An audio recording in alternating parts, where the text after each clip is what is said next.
नमस्कार, स्वागत है। आज हम करेंगे राष्ट्रीय स्वाधीनता आंदोलन एवं भारतीय साहित्य। तो आइए देखते हैं। देखिए, स्वाधीनता का भाव क्या है? व्यवस्था और हृदय की प्रत्येक जकड़बंदी के विरुद्ध मुक्ति का रास्ता तैयार करना, यानी स्वाधीनता अर्थात आजादी। इसका मूल भाव क्या है कि जिस भी प्रकार से हम जकड़े हुए हैं, कहीं पर बंदी का भाव जहां पर आता है, उसके विरुद्ध मुक्ति आजादी का रास्ता ढूंढना ही क्या कहलाता है? स्वाधीनता का भाव कहलाता है। स्वाधीनता आंदोलन में अपने प्राण न्यौछावर करने वाले शहीदों के साथ साथ क्रांतिकारियों, आंदोलनकारियों, लेखकों, कवियों और पत्रकारों ने महत्वपूर्ण भूमिका निभाई। स्वाधीनता आंदोलन की शुरुआत 1857 के स्वतंत्रता संग्राम, जिसे अंग्रेजों ने क्या कहा था, सैनिक विद्रोह का नाम दिया था, इसी से माना जाता है। इस आंदोलन का उद्देश्य क्या था? अंग्रेजी शासन से भारतीय उपमहाद्वीप को मुक्त कराना। जब अंग्रेज सरकार भारतवासियों वासियों पर जुल्म कर रही थी, उस समय साहित्यकारों ने प्रहरी के रूप में कार्यरत होकर देश की जनता को जागरूक करने का प्रयास किया था। यानी साहित्यकारों का ये मुख्य उद्देश्य उस समय क्या था अपनी रचनाओं का, कि लोगों को अपनी रचनाओं के माध्यम से जागरूक करे। इस जो गुलामी की जंजीरें हैं, जो जकड़ी हुई हैं, उनको तोड़ने का प्रयास करे। उस काल में साहित्य लेखन की सभी विधाओं में बेहतर ढंग से लिखने की होड़ सी चल रही थी। इस आंदोलन को साहित्यिक रूप से गति देने का कार्य किस युग से माना जाता है? वो भारतेंदु युग से माना जाता है। तो यहाँ पर हम युग के अनुसार यहाँ पर जानेंगे। भारतेंदु युग की अगर बात करें तो इस युग में लेखकों ने अपनी पत्र पत्रिकाओं और साहित्यिक विधाओं के माध्यम से समाज में नई जागृति लाने का प्रयास किया, जिसमें सबसे पहला नाम भारतेंदु हरिश्चंद्र का आता है, जिन्होंने भारत दुर्दशा नामक नाटक में भारत की खराब स्थिति तथा अंग्रेजों की भूमिका का चित्रांकन किया है। वो लिखते हैं कि रोहू सब मिली के आहू भारत भाई, कि हे भारत के भाइयों, आओ सब मिलकर क्या करते हैं? रोते हैं। हा हा भारत दुर्दशा न देखी जाई। क्योंकि अब भारत की दुर्दशा देखी नहीं जाती, कि अगर हम प्रयास नहीं कर सकते इसकी दुर्दशा को सुधारने का, तो आओ इस दुर्दशा को ना देखते हुए हम सब मिलकर रोते हैं। तो यहाँ पर भारत दुर्दशा का बखान इस नाटक के माध्यम से उन्होंने किया था। इसी समय काल में राधा कृष्ण दास ने भारत 12 मासा, इनकी जो रचना है वो कौन सी है? भारत 12 मासा है। इसमें देश की दयनीय स्थिति के प्रति चिंता प्रकट की। कवि शंकर ने अपनी रचना शंकर सरोज में अपनी भावना को प्रकट करते हुए लिखा है कि प्राणों का बलिदान देश की वेदी पर करना होगा, कि अगर देश को मुक्त करवाना है, देश को आजाद करवाना है, तो हमें अपने प्राणों का बलिदान देश की वेदी पर करना पड़ेगा। भारतेंदु जी एक तरफ अपने साहित्य से देश प्रेम की नदी में भारतवासियों को डुबकी लगवाते रहे, तो दूसरी तरफ हिंदी भाषा को जन जन की भाषा बनाने का प्रयास भी किया। उन्होंने अपनी कविता के माध्यम से हिंदी भाषा के महत्व को समझाते हुए कहा है कि निज भाषा उन्नति अहे सब उन्नति को मूल, कि अपनी भाषा की उन्नति ही देश की सभी प्रकार की उन्नति का मूल कारक है, बिन निज भाषा ज्ञान के। अगर हमें अपनी भाषा का ज्ञान नहीं होगा तो मिटत न हिय को शूल, हम अपने हृदय के शूल यानी पीड़ा को नहीं मिटा सकते।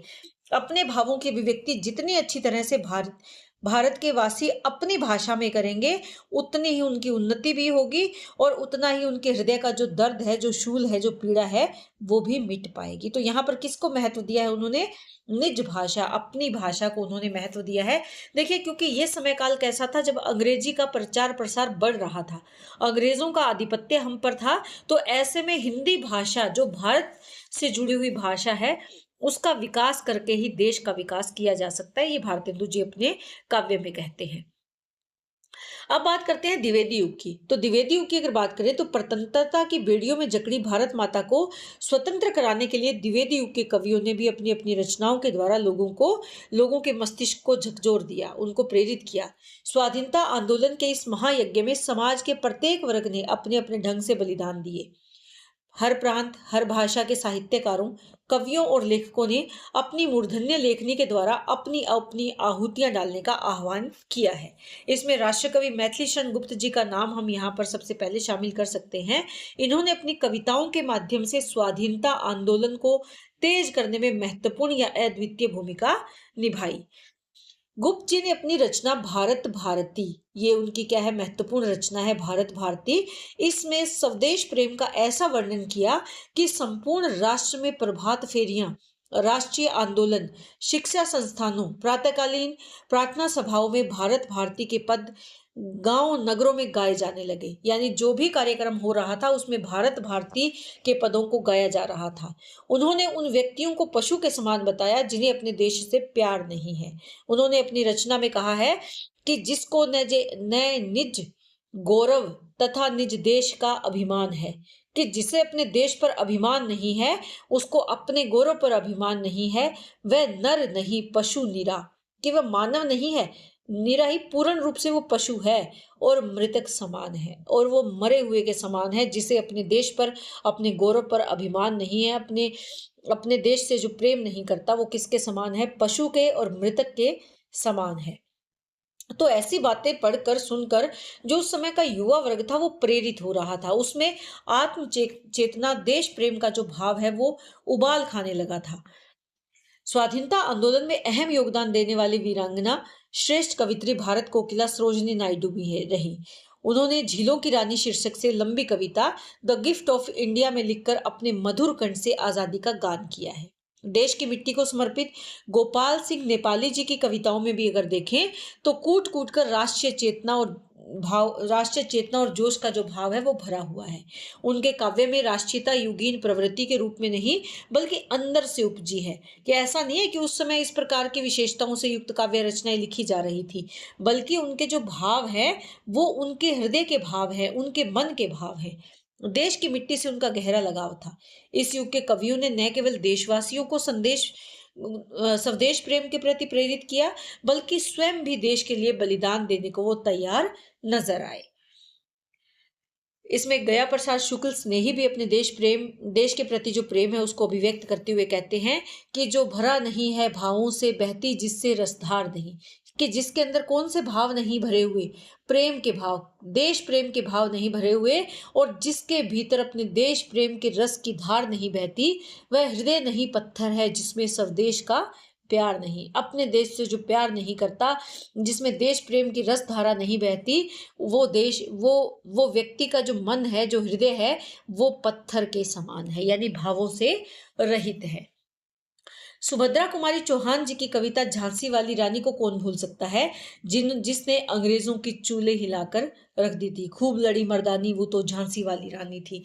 तो ऐसी कविताओं से उस समय का जो युवा है वो प्रेरित हो रहा था। स्वदेश, अपने देश के प्रति प्रेम का भाव जाग रहा था, और अंग्रेजों को भारत से निकालने का जो उनका प्रयत्न था वो और ज्यादा तेज हो रहा था। बालकृष्ण शर्मा नवीन ने विप्लव गान, माखनलाल चतुर्वेदी ने अपने जो रचना लिखी उसमें हिम क्रीटनी, हिम तरंगिणी आदि कृतियों में राष्ट्रीय भाव को जागरूक किया। उनकी कविता पुष्प की अभिलाषा, इस कविता में देश पर न्योछावर होने वालों वीरों के प्रति सम्मान का भाव है जो अभिव्यक्त हुआ है। उपन्यास और कथा सम्राट मुंशी प्रेमचंद की अद्भुत लेखनी ने जनता की मूक आवाजों को शब्दों में ढाला, जिससे इनका संपूर्ण साहित्य ही जनता की आवाज बन गया। हिंदी उपन्यास हिंदी साहित्य की ऐसी रमणीय विधा है जिसमें भारतीय राष्ट्रीय आंदोलन को यथार्थ रूप में उकेरा है। यानी उपन्यासों के माध्यम से भारतीय राष्ट्रीय आंदोलन का चित्रण या उन परिस्थितियों का चित्रण लेखक ने किया है। राष्ट्रीय स्वतंत्रता संघर्ष के समय हिंदी साहित्य, खासकर उपन्यासों की जो भूमिका रही, वह राष्ट्रवाद के रूप में जानी जाती है।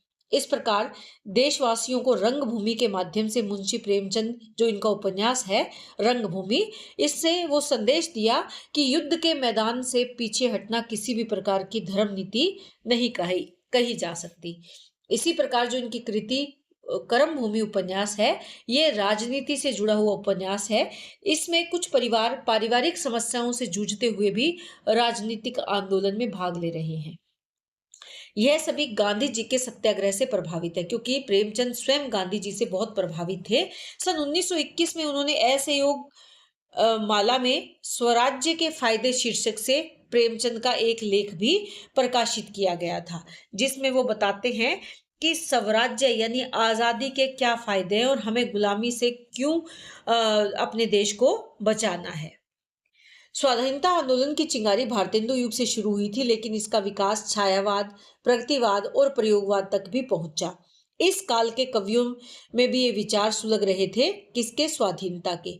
इन्होंने राष्ट्रीय भावना से ओतप्रोत कविताएं तथा साहित्य लिखा, जिससे भारतीय जनमानस की आत्मा को झकझोर दिया तथा विदेशी शासन के विरुद्ध उठ खड़े होने के लिए भी प्रेरित किया। जयशंकर प्रसाद जी का काव्य और नाट्य कृतियों में राष्ट्रीय अस्मिता और स्वाभिमान के उद्घोष के साथ ही क्रांतिकारियों के प्रति गहन अनुराग भी था। देखिए, इनके जो जयशंकर प्रसाद जी है, ये तो विशेष रूप से भारतीय इतिहास के लेखक रहे हैं, जिन्होंने अपनी रचनाओं में, चाहे उनके नाटक है, चाहे उनके जो अन्य विधाएं उन्होंने लिखी हैं, उनमें इन्होंने खासकर नाट्य कृतियों में अपने देश के उस गौरवमय इतिहास को लिया है। जहां पर जैसे चंद्रगुप्त नाटक है इनका, ध्रुव स्वामिनी नाटक है इनका, उसमें ये बताना चाहते हैं कि हमारा इतिहास कितना गौरवशाली था। तो क्या वर्तमान समय में हम अपने इस गौरव को बचा नहीं सकते? क्या हम अपने देश के प्रति प्रेम को भूल गए हैं? ऐसे लेखों से, ऐसी कृतियों से जो वर्तमान युवा है वो बहुत प्रभावित हो रहा था। हिंदी साहित्य के विशाल कालखंड में देशभक्त, स्वतंत्रता के उद्घोषक, समाज सुधारक के रूप में अपनी कलम से जन जन में सोई चेतना को जगाकर, क्रांतिकारी ज्वाला को जलाए रखकर साहित्य, समाज और देश की अतिशय सेवा की। यानी साहित्य की भी और देश की सेवा इन्होंने अपनी लेखनी के माध्यम से की है। यहाँ पर हम सभी को शामिल कर रहे हैं, अलग पॉइंट ना बनाकर, छायावाद, प्रगतिवाद और प्रयोगवाद। आनंद मठ और वंदे मातरम के रचयिता कौन है? बंकिम चंद्र चटर्जी। इन्होंने, इनके योगदान को नहीं भुलाया जा सकता। वंदे मातरम गीत ने हमारे सभी देशवासियों को एक सूत्र में पिरोकर उस समय ऐसा रोमांच खड़ा किया कि अंग्रेज सरकार इस शब्द से कांपने लगी थी। जनगण मन के रचयिता रविंद्रनाथ ठाकुर ने संपूर्ण राष्ट्र को एक गीत के नीचे लाकर खड़ा कर दिया था, जिसमें लोगों के मन में देश प्रेम का जो भाव है वो उत्पन्न हो रहा था और देश के प्रति अपने कर्तव्य को वो समझ रहे थे। रामधारी सिंह दिनकर की तुलिका ने ऐसे ही वीरों के स्वागत में भी लिखा है कि कलम आज उनकी जय बोल। किन की जय बोल? उन वीरों की जय बोल जो देश के लिए न्योछावर हो रहे हैं। इसी क्रम में रामनरेश त्रिपाठी, ये अंग्रेजी शासन के प्रबल विरोधी थे। उन्होंने अपनी ओजस्वी लेखनी से स्वतंत्रता संग्राम के दौरान समाज को जागृत किया। अशफाक उल्लाह खान जैसे देशभक्ति गाते हुए परवाने की तरह शहीद हो गए कि परवाह नहीं कुछ दम की, गम की नहीं मातम की, है जान हथेली पर, एक दम में जान गंवा देंगे। तो यहाँ पर ऐसे ऐसे वीर हमारे देश में हुए जिन्होंने बिना किसी प्रकार की परवाह करते हुए, मौत से ना डरते हुए शहीदी दी थी। इसके अतिरिक्त शिव मंगल सिंह सुमन, शियाराम शरण गुप्त, अगेय, नाथूराम शर्मा शंकर, श्रीधर पाठक जैसे कितने ही साहित्यकारों की लेखनी ने वीरता और ओज के गीत गाए, जिनकी प्रेरणा से लाखों लोग हंसते हंसते देश की खातिर फांसी के फंदे पर झूल गए। तो ये देशभक्ति का भाव लोगों में कहां से उत्पन्न हो रहा था? साहित्य से उत्पन्न हो रहा था। तो निष्कर्ष रूप से हम कह सकते हैं कि साहित्य का विकास समाज के बीच होता है। समाज में जब कोई बड़ा परिवर्तन आता है तो साहित्य पर भी उसका प्रभाव पड़ता है। इस अवस्था में साहित्य प्रत्येक काल में समाज का मार्गदर्शन करता है। जब जब समाज दिग्भ्रमित होगा, अब दिशाहीन होगा, तब जब जब राजनीति पथभ्रष्ट होगी और जन साधारण अपने कर्तव्य से विमुख हो जाएगा, ऐसी अवस्था में लेखनी के सिपाही उठकर लिखने के माध्यम से, अपने लेखों के माध्यम से इन सब का मार्गदर्शन करेंगे, उनका रास्ता, उनका मार्ग प्रशस्त करेंगे। भारत का स्वतंत्रता आंदोलन भी इसका अपवाद नहीं है। पराधीनता यानी परतंत्रता कह सकते हैं, गुलामी के उस काल में जब सर्वत्र पराधीनता का भाव दिखाई देता था, तब हमारे देश के अनेक साहित्यकारों ने अपनी पवित्र लेखनी से हमारे समाज का मनोबल और आत्मबल बनाए रखने का प्रशंसनीय काम किया है। नवयुवकों के भीतर साहित्य ने ऐसी लो प्रज्वलित की जिससे उसमें चेतना की लहर पैदा हुई और वो देश प्रेम के लिए तैयार हुए। देशवासियों में आत्मगौरव का भाव जागृत हुआ, नई शक्ति का संचार हुआ, जिससे अंग्रेज सरकार को अपने दमन चक्र को वापस लेना पड़ा और भारत को स्वतंत्र भी करना पड़ा।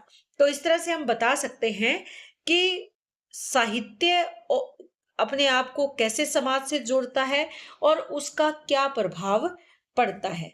तो उम्मीद करती हूँ कि ये जो प्रश्न आज हमने किया है ये आपको बहुत अच्छे से समझ में आया, जिसका हमारा मूल शीर्षक क्या है कि राष्ट्रीय स्वाधीनता आंदोलन और भारतीय साहित्य क्या दोनों एक दूसरे से जुड़े हुए हैं। तो हम कह सकते हैं कि दोनों एक दूसरे से जुड़े हुए हैं, क्योंकि साहित्य समाज का दर्पण है और समाज में जो घटित होता है वो कहाँ परिलक्षित होता है, साहित्य में, और उस साहित्य से समाज भी प्रभावित होता है। तो उम्मीद करती हूँ कि प्रश्न आपको अच्छे से समझ में आया होगा। कमेंट करके जरूर बताएं और इसी तरह चैनल से जुड़े रहें, लाइक करें, शेयर करें और सब्सक्राइब जरूर करें।